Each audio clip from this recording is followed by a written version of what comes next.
Ok, muy bien. A ver, yo quisiera que me confirmen si ya pueden visualizar en pantalla completa la presentación.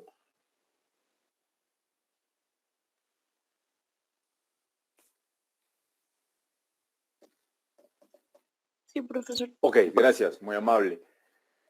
Muy bien, jóvenes. La importancia de la fertilización en las pasturas es clave, ¿no? Básicamente, y no solo hablando en pastos, sino a nivel de todo el sector agrario. Ustedes habrán escuchado en noticias que hoy en día el sector agrario, al menos acá en Perú, se ve muy afectado por el tema del precio de estos fertilizantes. Han tenido una alza en estos últimos meses y cada vez se hace muy difícil que adquiera el productor o el pequeño productor, ¿no? Entonces, hay todo un dilema. Se han reducido, digamos, las producciones también, se ha escaseado el alimento debido a esto, ya que los productores no tienen ese acceso o no pueden pagar ese alto precio de los fertilizantes. Entonces los cultivos bajan su rendimiento y muchos productores ya dentro de sus fundos o fincas ya no prácticamente no empiezan a laborar ni a sembrar, ¿no? Y es por eso que se empieza a sentir el déficit de alimentos, ¿no? Si bien es cierto, lo vamos a orientar nosotros a las pasturas, ¿no? Pero que queden claro que esto es un tema general, ¿no? Afecta no solo a las pasturas, sino a la canasta básica familiar, el alza de combustible y por ende y por consecuencia inmediata el alza de los fertilizantes, eh, tanto químicos mayormente, pero que también sigue por su detrás los abonos orgánicos.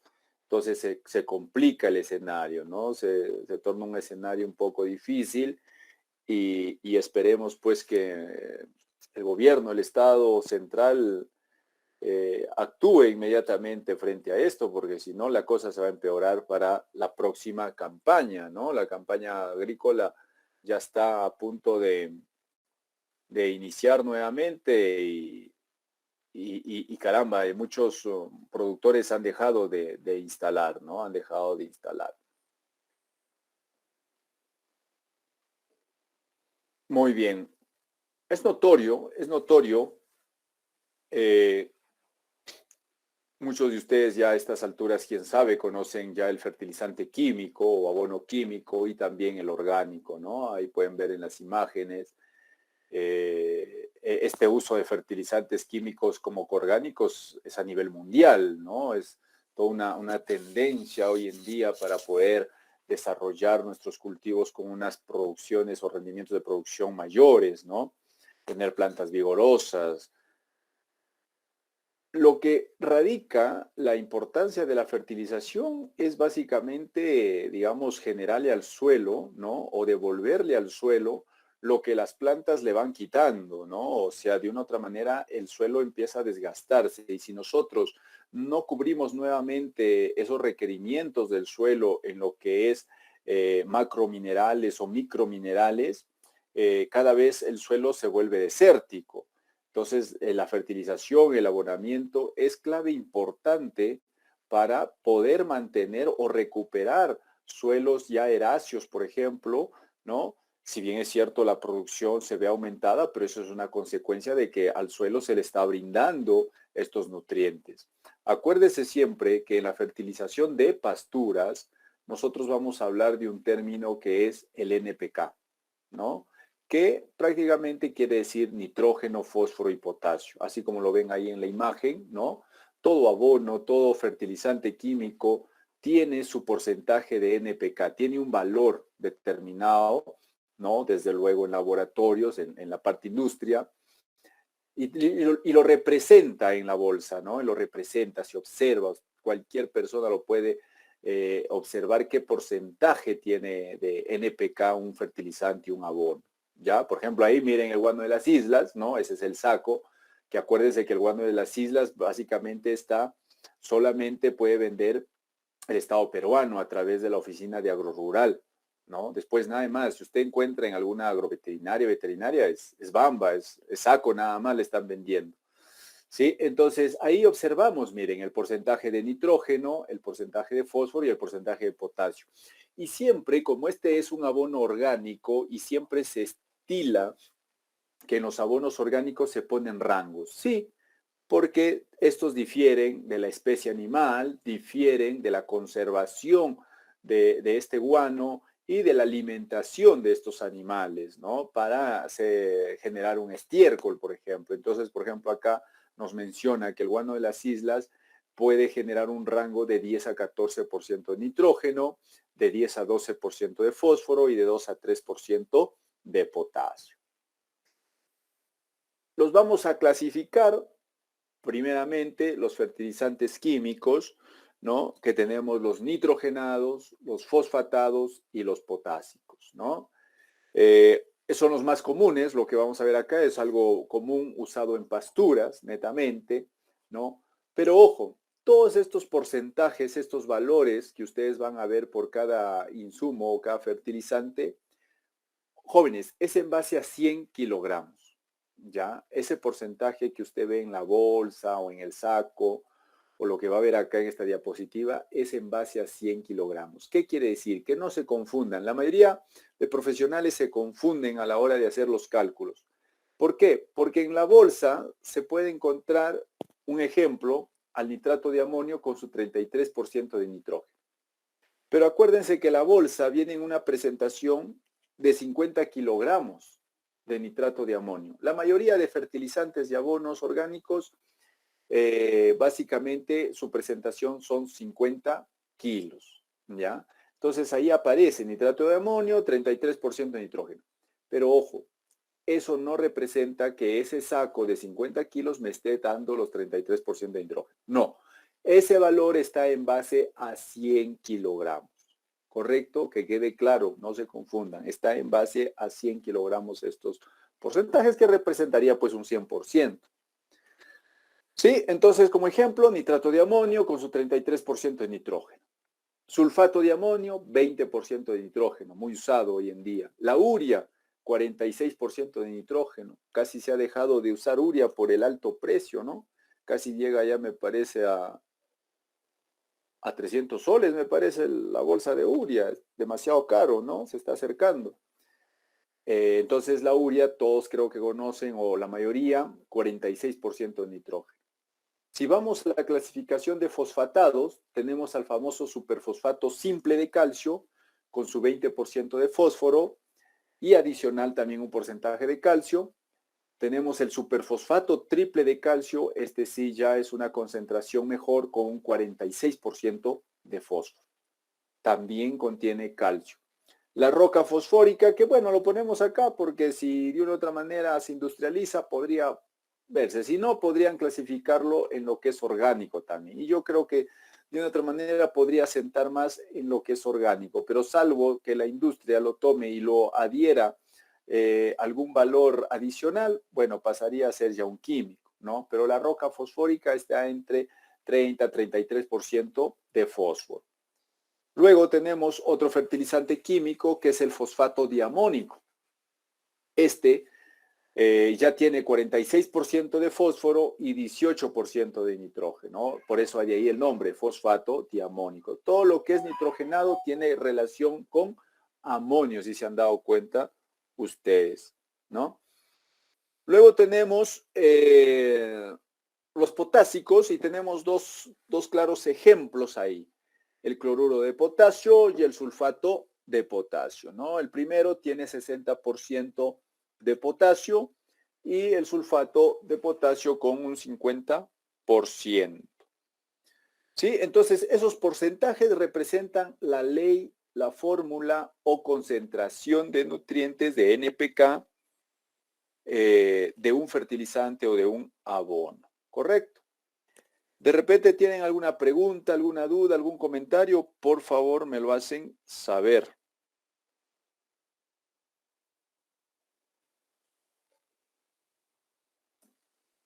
Muy bien.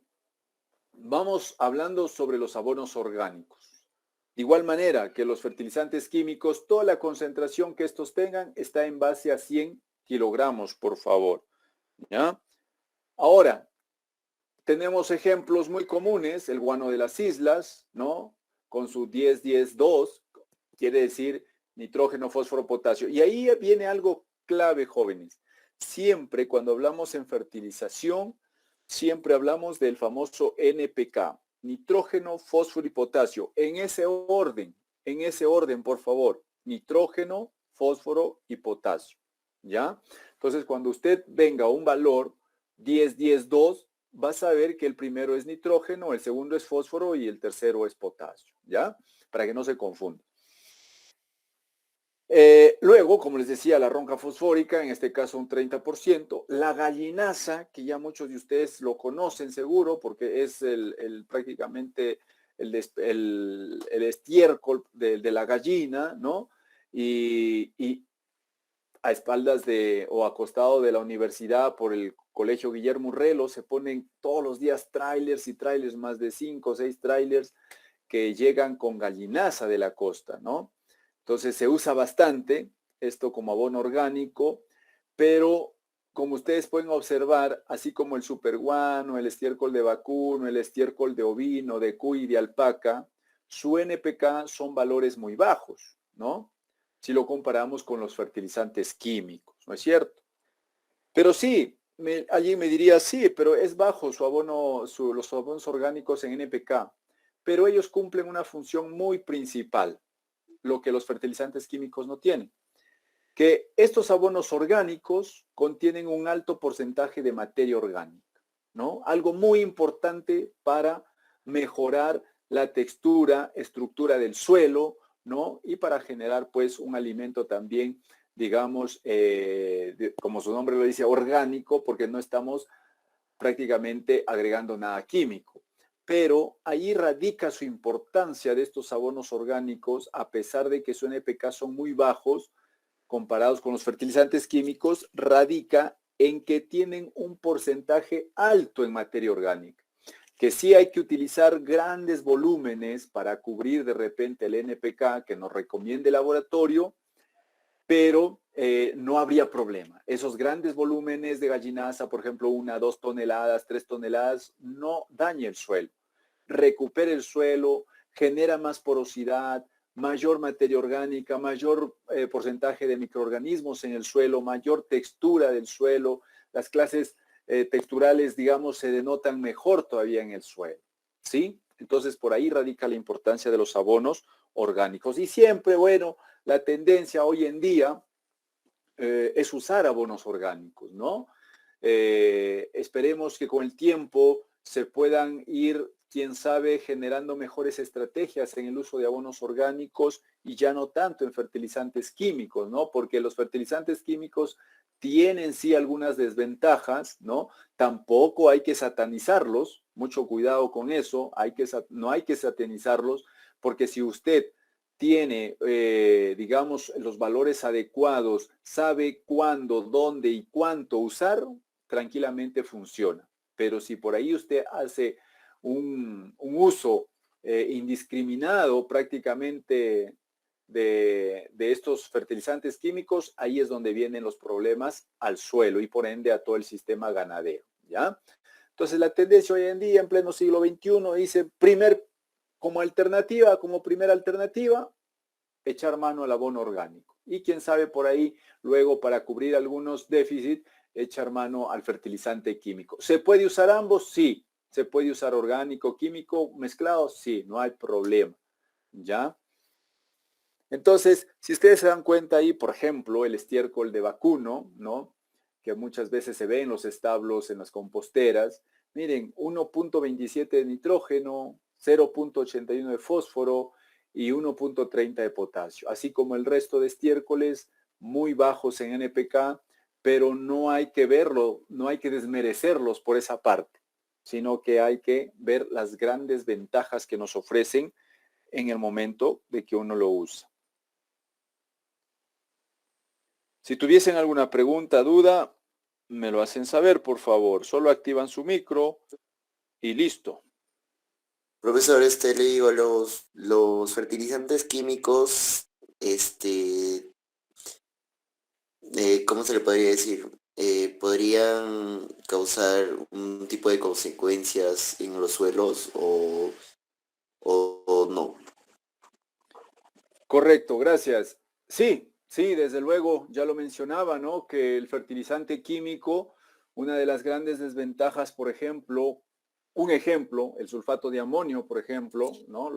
Los nitrogenados mayormente afectan directamente al pH del suelo, vuelven los suelos más ácidos, ¿no? Tienen ese tipo de reacción adversa o consecuencia a la larga. Entonces, si uno no sabe usar la cantidad adecuada, ¿no? Realmente no ha sacado un análisis de suelo y solamente copia una fertilización porque así le dijeron o de su vecino, básicamente lo que termina es dañando el suelo, no inmediatamente, pero conforme pasan los años se va deteriorando y la mayoría de nitrogenados lo que afecta es el pH del suelo, ¿no? Se ve afectado, volvemos los suelos más ácidos y por ende un suelo más ácido ya no toleran los cultivos, ¿no? Los cultivos, suelos ácidos casi no toleran, ¿no? La mayoría se encuentran en un rango cerca al neutro, acuérdense. Entonces, esa es una de las grandes desventajas de la fertilización química, que si no sabemos usarla, no sabemos utilizarla, no sabemos los criterios técnicos, lo que vamos a terminar es echando a perder de acá unos 5 o 10 años nuestro suelo y cuando ya es muy tarde, muchas veces el suelo se ha vuelto eracio o ya baja el rendimiento, ya no quiere producir, como dicen en el campo, ¿no? Así es, entonces, esa es la gran desventaja de los fertilizantes químicos, ¿no? Cambian la reacción del suelo, desde luego que sí.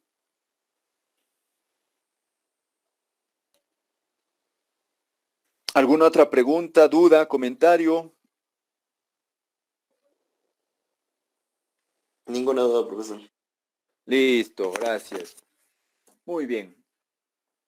Y miren, acá vamos a tomar un ejemplo puntual, muy práctico para que ustedes en algún momento lo usen, lo tengan y sepan cómo calcular qué cantidad de un determinado insumo o fertilizante o abono orgánico tienen que agregar al suelo, ¿no?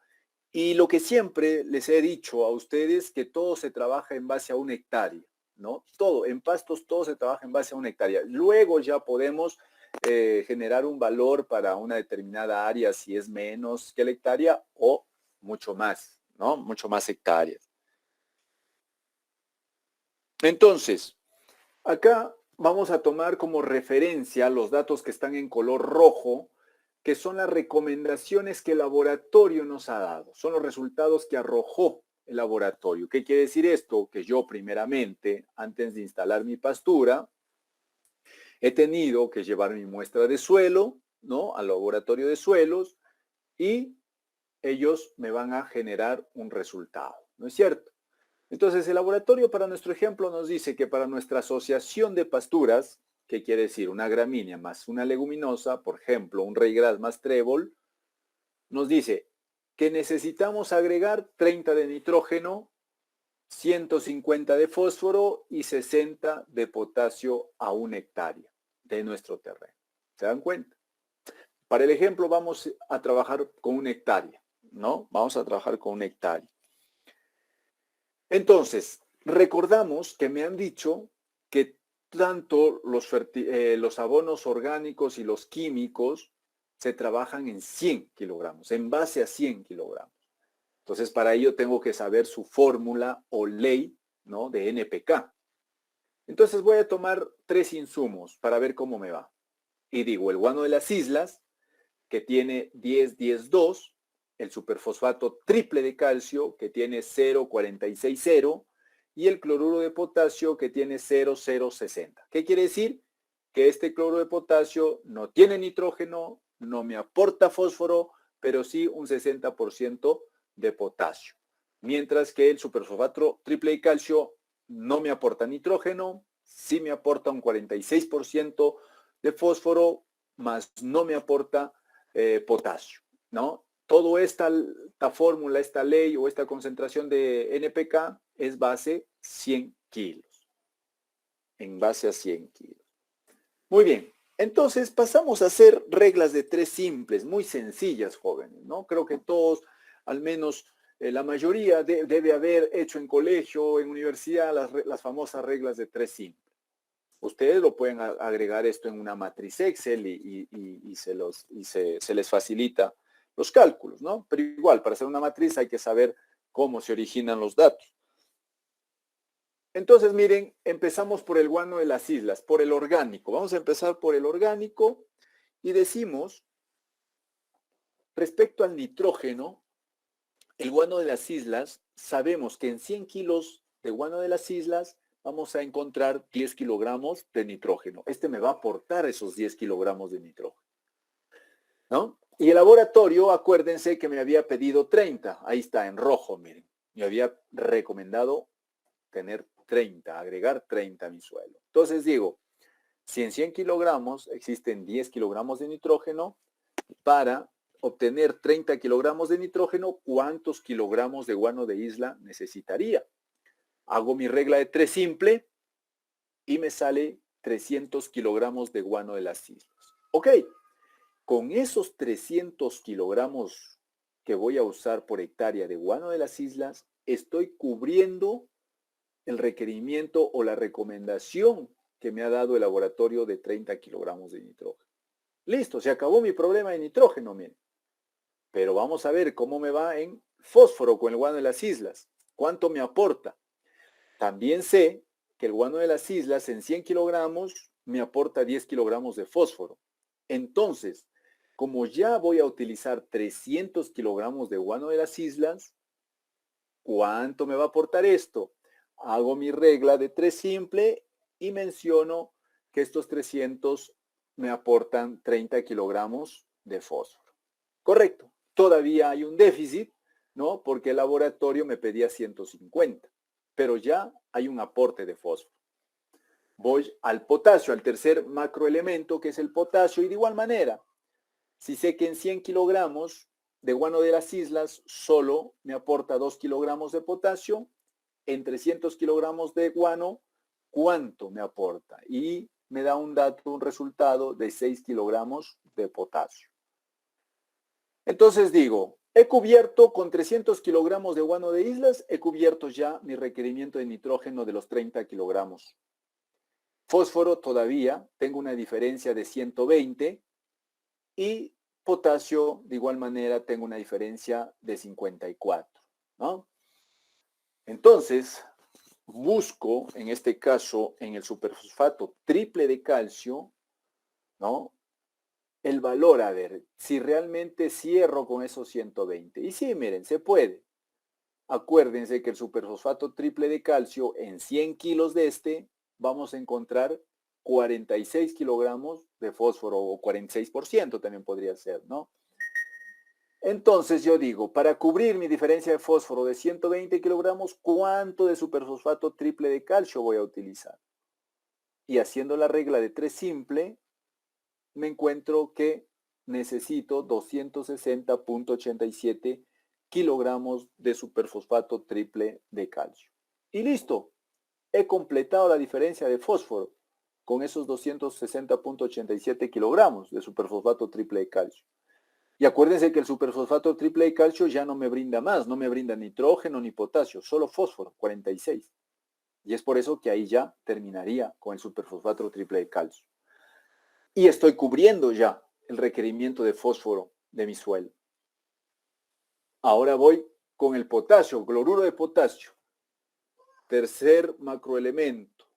Y de igual manera, como escogí el cloruro de potasio, sé que en 100 kilogramos de cloruro de potasio, este me aporta 60 kilogramos de potasio.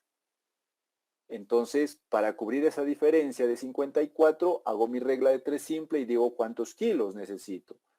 Y el resultado me sale 90 kilogramos de cloruro de potasio. Con eso estaría cubriendo esa diferencia. Entonces, sumo, ¿no? Ya tenía con el guano de las islas, con los 300 kilos, cubro mis 30% o kilogramos que me ha recomendado por hectárea el laboratorio. El fósforo de igual manera, ¿no? Ya lo cubro mezclando el superfosfato triple con el guano de las islas y llego a 150 y de igual manera el potasio que llego a 60, que son los valores 30, 150, 60 que me pedía el laboratorio agregar a 1 hectárea de esta asociación de pasturas, ¿no? Ryegrass trébol mayormente. ¿Se dan cuenta? Y listo, jóvenes. Así es como se calcula. Usted puede escoger cualquier fertilizante, cualquier insumo, sea orgánico o químico, y empezar a hacer este tipo de cálculos, ¿no? Todo en base a lo que el laboratorio le ha recomendado y usted que conozca los aportes de NPK de estos insumos, ¿no? O aportes, ley o fórmulas se les conoce. Y listo. ¿Alguna pregunta, duda, algo que no quedó claro, por favor?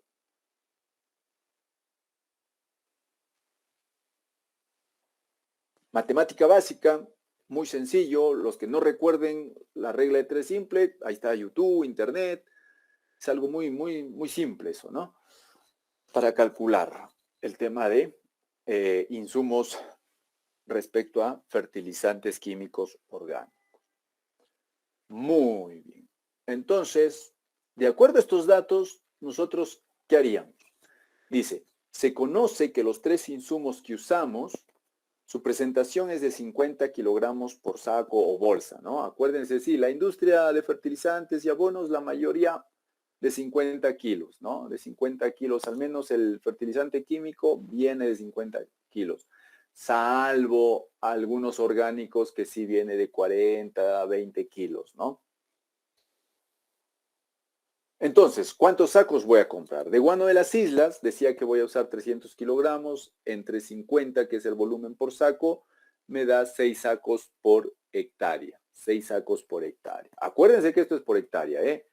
Superfosfato triple de calcio, voy a utilizar 5.2 sacos por hectárea. Bueno, siempre en semillas y en fertilizantes hay que redondear hacia arriba. Entonces, yo prefiero comprarme 6 sacos y lo restante utilizarlo en otro potrero o en otro cultivo, otra siembra. Y el cloruro de potasio, 1.8 sacos por hectárea. Como acá ya me acerco a los 2 sacos, compro los 2 sacos y lo puedo utilizar todo, ¿eh? El cloruro de potasio no hay problema, lo podría utilizar los 2 sacos, ¿no? Sin necesidad de solamente usar 1.8. Salvo, esto es por hectárea, salvo que ya me pidan 10, 20 hectáreas, ahí sí me va a salir pues otros cálculos y veré si realmente amerita este redondeo, ¿no? Por el tema de costos. Ok, jóvenes, entonces si tienen alguna pregunta, alguna duda al respecto de lo que es fertilizantes, abonos orgánicos, ¿no? Químicos, incluso hoy en día se habla de los famosos violes, por ejemplo, ¿no? Abonos foliares. Abonos foliares quiere decir un abono líquido, ¿no? Son abonos líquidos, incluso muchos de ellos tienen macroelementos como microelementos e incluso hormonas de crecimiento, ¿no? Y se utiliza, hoy en día se está utilizando bastante, por ejemplo, en el tema de frutales. En pastos también se utiliza y da muy buen resultado. ¿No? Incluso hay otro tipo de abono hoy en día que se está escuchando en mercado y que es pues de un abono foliar hidrolizado de pescado, ¿no? Entonces, cuando ustedes quieran en algún momento hacer un abono orgánico, jóvenes, no es necesario, wow, conocer cosas que, no sé, de física cuántica, no. Son cosas sencillas, ¿no? Para poder entender nada más un poco de química, realmente, para poder generar abonos orgánicos. Y muchos jóvenes han incursionado en el tema de abonos orgánicos y les va muy bien. Incluso de los biofertilizantes, como les digo, ¿no? Que se usa el abono foliar directamente en la planta ya, ¿no? Directamente usted va, aplica, desde luego, en un estado fenológico, en un estado de crecimiento adecuado que esté la planta, y usted, con su mochila de fumigar, o más aún, utilizando drones de riego, por ejemplo, ¿no? Por aspersión, podría fertilizar o abonar con este tipo de follares, ¿no? Directo ya al cultivo. Entonces existe, eso se está dando bastante, ya no es novedoso, pero lo que sí no deja de ser nada cambiante es lo que hemos hablado, ¿no? Directamente una fertilización al suelo, que viene esto acompañado de todas maneras con el corregir el pH. Primeramente hay que corregir nuestro pH. Si estamos hablando de un suelo con un pH muy ácido, tendremos que enmendar con cal, ¿no? Carbonato de calcio, y ya veíamos que esto es un tema pues no de un mes, 2 meses, esto lleva 3, 4, medio año para que, incluso más tiempo, para que empiece a verse reacción en campo, ¿no? Ok, jóvenes, eso ha sido la práctica de hoy respecto a la fertilización, ¿no? De pasturas, y que aplica no solo para pasturas, aplica realmente para todo cultivo dentro del sector agrario, ¿ya? Entonces yo ya les voy a pasar también a su delegada para que les comparta esta clase y nada. Antes de olvidarme, yo les dejé un trabajito respecto a un muestrario de fertilizantes también, ¿no? Eran 5 como mínimo y cada uno de ellos un mínimo de 200 gramos, ¿no?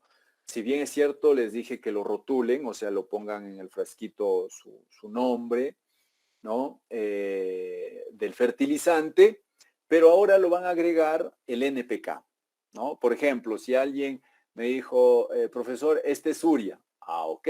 Entonces ponen 0, 46, 0. ¿Ya? Entonces van a agregar a su muestrario eso, por favor, los valores o la ley o la fórmula del famoso NPK de cada fertilizante químico u orgánico que ustedes han podido recolectar para su muestrario. Ya, Ok, doctor. vamos a ver la fecha de presentación. La fecha de presentación de su muestrario queda para el día 24, para la próxima semana. El día 24, ¿no? Miércoles 24, ustedes me estarían presentando su muestrario. ¿Ya? Entonces, eso ya va a su nota de práctica y eso es por equipo, ¿no? De igual manera, por favor, para ese día me preparan ya el informe de su poder germinativo, ¿sí? Ustedes han tenido las fotos, han tenido los resultados, ¿no? La data. Entonces me preparan una pequeña presentación, su pequeño informe, también para esa fecha, para poder yo revisar. ¿Ok? ¿Qué tal les fue en poder germinativo? Algunos bien, otros mal, quién sabe. Espero que De mi profesor, el 3% nomás de poder germinativo. ¿a qué especie le tocó? Un ryegrass. Reglas. Ya, no hay problema. Ese es el proceso. Ya veremos, lo analizaremos en su momento y lo conversaremos qué pasó. ¿Ya? Ok, entonces quedamos así, por favor, con esas fechas. Fechas ya, bueno, esperemos que esto de la huelga ya pare y empecemos las clases, al menos siquiera ya del lunes normal, presencial, porque a las finales va a retrasar mucho, ¿no? Mientras el CIA esté abierto, yo igual voy a participar en las clases con los alumnos, pero ya si cierran el CIA sí se complica la cosa. Entonces, esperemos que la otra semana sea presencial para poder revisar todos sus trabajos ya e incluso ya ir avanzando, quién sabe, ¿no? En otras cosas también. Entonces, jóvenes, yo hasta ahí prácticamente tenía que hablarles respecto a fertilizantes. Si tienen alguna duda, algún comentario, me lo hacen saber. Vayan trabajando, bueno, ya deben estar trabajando ya todo en proceso respecto a su forraje verde hidropónico, ¿no? Porque ya tienen una fecha de presentación también para ello. Ok, muy bien, yo me despido, que sigan teniendo muy buenas tardes, se les agradece su participación, jóvenes. Hasta luego, buenas tardes. Buenas tardes, profesor. Profesor, Dígame, le escucho. una consulta sobre el forraje hidrofónico del trabajo que nos ha dejado. Por lo menos dijo 15 días que tiene que tener, nos dijo, ¿no? Sí, sí, eso es el mínimo, ese es el mínimo para poder evaluar, ¿no? Doctor, le digo, cuenta desde que ya las semillas empiezan a germinizar, a crecer o desde que tú estás lavando, has dejado en reposo la semilla. Exacto. Esos 15 días cuentan desde el área de germinación ya. Desde que usted pasó al área de oscura, Ok. al área de germinación, empieza los 15 días. Ya, doctor, le hago una pequeña consulta, comentario. Mire, yo estoy sembrando, yo estoy haciendo ese trabajo con cebada y trigo. Y Ah, ok, está bien. este, según la práctica, tenemos que dejarlo reposar en agua y en un cuarto oscuro, diga, por 2 días. No, a ver, hay todo un proceso antes de llegar al área oscura, ¿no? De desinfección, de remojo y también de oreo, ¿sí? Y luego entra al área de germinación o área oscura, que puede ir hasta los 4 a 6 días, ¿no? En esa área. Y luego ya sale al área de producción. No se deja en el área oscura remojar en agua, no, ya no. Ahí están las charolas. Lo que sí hay que hacer un riego de 3 veces por día, ligeramente. Entonces, profesor, le comento, yo mis semillas le he dejado remojando ya un día con agua. O sea, están con agua. En el área oscura, Sí. no, no. Eso era un preproceso. Eso era antes de que ingrese al área oscura. En el área oscura ya ingresa en su charolita, ¿no? Y solamente en el área oscura usted riega 3 veces por día nada más con un pulverizador y su charolita tiene que tener los orificios a un costado y la charola se pone en una pendiente ligera de 10 grados aproximadamente para que discurra el agua. Ya no se remoja en el área oscura ya. Entonces lo sacaría ya, doctor, Sí, sí, sáquelo y póngalo ya en su charola y en su área oscura. ya, ya, doctor. Ya, entonces, dejarlo reposar en algo oscuro, ya digo. Sí, ahí está el link está ya subido, la clase lo pasé a sus compañeras, ahí revisen también cuál es el proceso para que se puedan guiar. Ok, Ya, doctor, solo es eso. ya, muy bien, ok, muy bien, gracias entonces, cuídense, nos vemos, hasta luego. Hasta luego, profesor. Hasta luego, doctor.